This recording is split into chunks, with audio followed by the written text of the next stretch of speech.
Right. So, that feeling, right? Mm-hmm. When you just want to like totally get a grip on something that's Yeah. super interesting Okay. and really understand like the heart of it without having to spend like ages, just reading tons and tons of stuff. Oh, yeah, totally. That's what we're all about here today. We're Mm-hmm. doing a deep dive into this place, just shrouded in mystery and legend. Oh, okay. Bhangarh Fort? Bhangarh Fort, yeah, this is a really captivating Oh, subject. yeah. As you mentioned in the sources you sent over, this fort was built back in the 17th century in Rajasthan, India, Right. under the reign of Raja Madho Singh, who is the brother of Man Singh. So, Wow. significant historical lineage going on there. Yeah, absolutely. But, if you were to go visit Bhangarh today, based on what I'm seeing here, you wouldn't find some like bustling historical monument. Right. It's abandoned, and this is where it gets really interesting. Maybe even a little unsettling. Okay. It's widely believed to be cursed. Oh, wow. Like straight up cursed. Yeah. And in fact, the Archaeological Survey of India, Right. the ASI, Uh-huh. they've actually taken the pretty unusual step of forbidding entry to the fort after sunset. Oh, wow. So it's not just like a local thing, it's like an official warning. It's a serious thing. Yeah. And, from what we've found here, the reason that's given is Yeah. pretty stark. I mean, too many people who ignore that restriction Uh-huh. have just never been seen again. That's creepy. Never seen again. Hmm. So that really kind of sets the stage for what we want to look at today. Yeah. We've gone through all this great material that you sent Mm-hmm. about Bhangarh Fort, and it really dives into, the persistent legends and the reported phenomena Mm-hmm. that are linked to it. So our mission is to unpack these stories Okay. and see what we find. Awesome. Let's start with what looks like the main legend here, Right. the foundational story. So, The primary narrative that just keeps coming up right, again and again in these sources revolves around a curse that's attributed to a tantric sorcerer interesting. named Singya. Yeah, okay. And this seems to be like the bedrock Okay. of Bhangarh's just spooky reputation. Yeah, all right, so let's paint a picture here. Yeah. From what we understand, the sorcerer Singya, he's living near the fort, Mm-hmm. and he becomes completely captivated by Princess Ratnavati, Okay. who is repeatedly described as just like stunningly beautiful Right. and super smart. Beautiful and smart. What a combo. Really combo. Yeah. But as so often happens in these kind of stories, Mm-hmm. the princess has zero interest in him romantically. Okay. No interest. And like you see so often in these tales, this rejection just fueled darker intent. Yeah, I can see that. Yeah. The legend says that Singya tried to use his magic basically to manipulate the princess's feelings. Mm-hmm. Specifically, he supposedly enchanted a vial of oil, and his plan was that when Princess Ratnavati touched it, she would fall in love with him like she'd be under his spell. Oh, so like a love potion kind of thing. Yeah. A classic love potion situation. Classic, yeah. But Princess Ratnavati, she was no fool. Smart. She saw through his little trick. Mm-hmm. She was having none of it. Uh-huh. And instead of touching the oil, she chucked the vial at a huge boulder.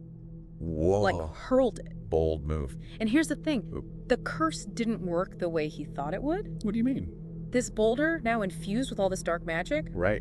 it rolled down and crushed Singya. Oh no, he got crushed by his own curse. He got crushed by his own curse. Oh man. Kind of poetic justice. Yeah, I guess. In a dark kind of way. Yeah. But with his dying breath, he let out this seriously potent curse upon Bhangarh.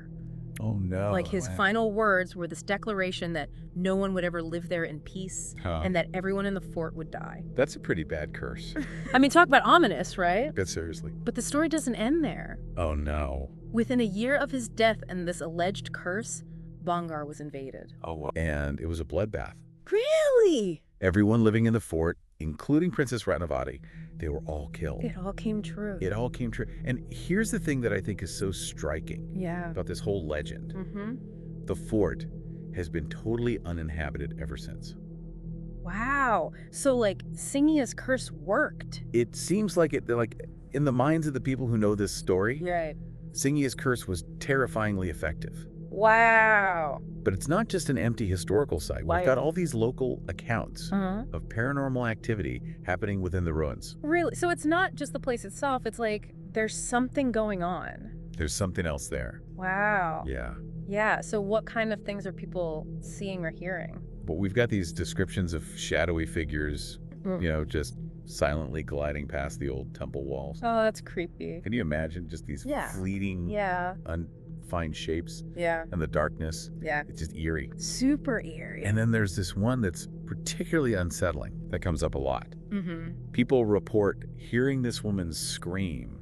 A scream. Echoing from the old marketplace area. Oh. And obviously people think it's Princess Ratnavati. Makes sense. You know, her spirit trapped there. Wow. It's crazy how a story like that, can make you imagine things when you're there. The power of suggestion is a powerful thing. Yeah, totally. And those auditory experiences, I mean, they're often at the heart of ghost stories, right? Yeah. It's the disembodied voice, the unexplained cry, just like gets under your skin. Mm-hmm. And there's even an account from this local guide, Ravi, included in your sources that adds like a firsthand element to all of this. Yeah, his encounter's really vivid. Yeah. He talks about seeing this flickering light deep inside the main palace. Inside the palace. Yeah, which is pretty strange for an abandoned ruin at night. Yeah, that's not normal at all. No. But then things get even weirder. What? As he's climbing the steps to check out the light, he says the temperature just plummeted. Like out of nowhere? Yeah, a sudden cold spot. That's always a sign of a ghost, isn't it? Oh yeah, classic sign of a ghostly presence. Classic. But it doesn't stop there. It gets worse. Yeah.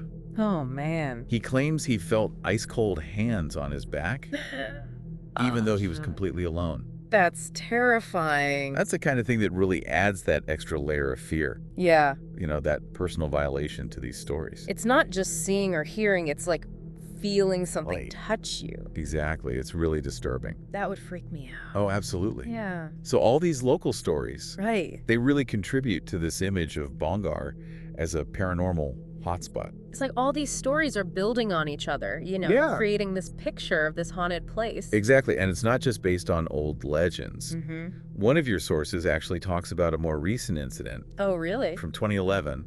Okay. A bunch of college students decided to go into Bhangarh after dark. Bold move. I know, right? Especially after everything we've just talked about. Yeah, and they were going to film a video for YouTube.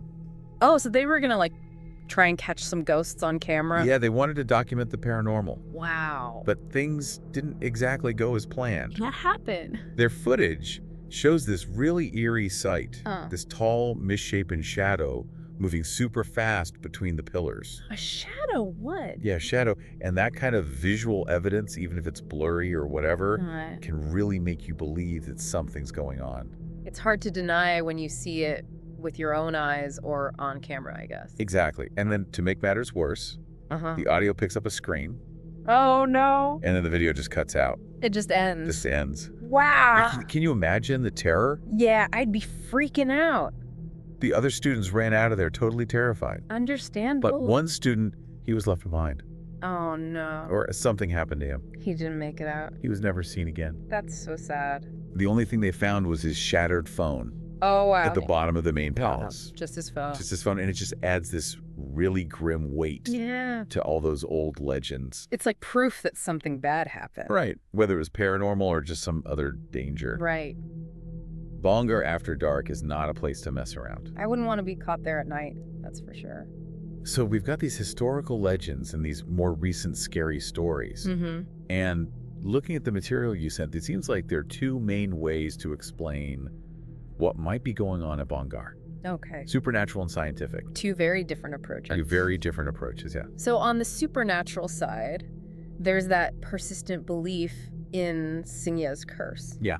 The idea that his dying words basically trapped the fort in this state of unrest and that the spirits of the people who died there are still there. Such a compelling idea. It is. It's like this ancient, vengeful energy still hanging over the place. Yeah, but your sources also point to some alternative theories. Right. That try to explain things in a more scientific way. Okay, so like what kind of things? Like electromagnetic interference, or EMF. Yeah. Which is basically invisible energy fields that can mess with our senses and sometimes cause us to see or hear things that aren't really there. That's interesting. Yeah, and then there's the whole idea of the fort's location. It's built on these fault lines, you know? Oh, wow. So some people think that the seismic activity could be creating these weird energy fields or atmospheric conditions. So it's not ghosts, it's just like the earth itself. Yeah, the earth itself causing these strange experiences. That's a cool theory. It is. But here's the thing that really stood out to me. What's that? The people who claim to have actually experienced paranormal stuff at Bhangarh, they don't buy the scientific explanations at all. Really? They're convinced that what they felt and saw and heard, it's proof of something supernatural. You can't argue with personal experience, I guess. It's hard to... When you've had that kind of encounter, it really shows the power of belief. Absolutely. And the way one of your sources describes it is that at Bhangarh, the veil between our world and the next is dangerously thin. That's a great way to put it. It is. It's like this place where the boundaries between the living and the dead, the normal and the supernatural, are just blurred. It's liminal, you know? Yeah, it's like a threshold. It's like stepping into another world almost. Right. And that perception, you know, combined with all the legends and stories, it explains why there's that official warning and the advice that's given to visitors. So what's the advice? The advice is pretty straightforward. Okay. Go during the day. Daylight hours only. Don't go alone. Got it. And get out of there as soon as the sun starts to set. Makes sense. It's basically an official acknowledgement that Bhangarh is not a place to be after dark. I can see why they'd say that. Whether it's just the power of suggestion or actual paranormal activity or a mix of both. Who knows? Bhangarh has this reputation as a place to avoid after nightfall. It's earned that reputation. Yeah, it has. So as we wrap up this deep dive, the mystery of Bhangarh Fort remains. It really does. We've got this tale of a vengeful curse. Right. Chilling stories of ghosts and disappearances and all these attempts to explain it all. Both supernatural and scientific. Both supernatural and scientific. It's fascinating. It is. It really makes you wonder why certain places become so strongly associated with these unsettling legends. It does. What is it about Bhangarh or other places like it that captures our imagination and keeps these stories alive? It's a great question. It really is. And it gets you thinking about the connection between belief, historical events, and those things that we just can't explain. The unexplained. Yeah, the unexplained. It makes you think. It really does. Please subscribe to our channel. Your support motivates us to create even more great content for you. Thank you so much.